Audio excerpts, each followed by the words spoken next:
ஒருவேளை நம்ம வீட்டுல ஒரு நாள் சோறு ஆக்கலன்னா என்ன பண்ணுவீங்க மச்சான்? ஐயோ இது சரி. கஷ்டக்காரன்டா கடவுளே, எவ்வளவு பெரிய கல் நெஞ்சக்காரன்.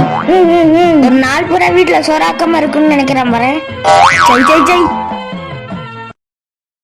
அதுக்கு தான் மச்சான், ஒரு பேச்சுக்கு ஒரு வேளை சோறு ஆக்கலன்னா என்ன நல்லா வரும் அப்படின்னு தெரிஞ்சுக்கதான் மச்சான். இப்படி எனக்கு சொல்லுவேன்னு தெரியும். அதுக்குத்தான் நம்ம கல்யாண மண்டபம் இருக்கிற துரோகத்தை கூட வந்துருக்கோம். ஓஹோ, அதுக்குதான் அப்படி வீடு பார்க்க சொன்னீங்களா? பிளானு நாங்களாம் மச்சான் அந்த காலத்துக்கு அவ்வளோ கஷ்டப்பட்டோம் சோத்துக்கு. ஆனால் இப்போ உங்களுக்கு காலையில் ஸ்கூல்லையும் சோறு போட ஆரம்பிச்சிட்டாங்க.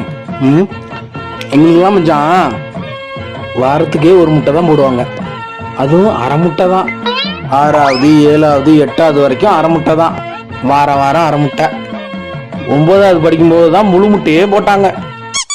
அரை முட்டை போகிற அன்னைக்கு முழு முட்டை கேட்டோம்னா குழம்பு ஊத்துறக்கா குழம்பு கரண்டிலே அடிக்கும். ஆனால் இன்னைக்கு உங்களுக்கு வாரம் ஃபுல்லாகவே முட்டை.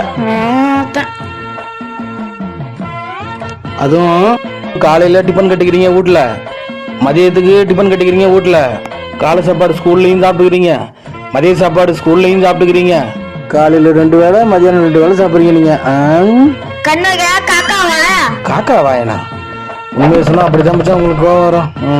இவன் என்னத்தை பத்தியா சோறு தின்றதுலாம் என்றான். நாங்களே ஸ்கூல்ல சாயந்தரம் சாப்பாடு போட மாட்டாங்க, கவலையில இருக்கோம்.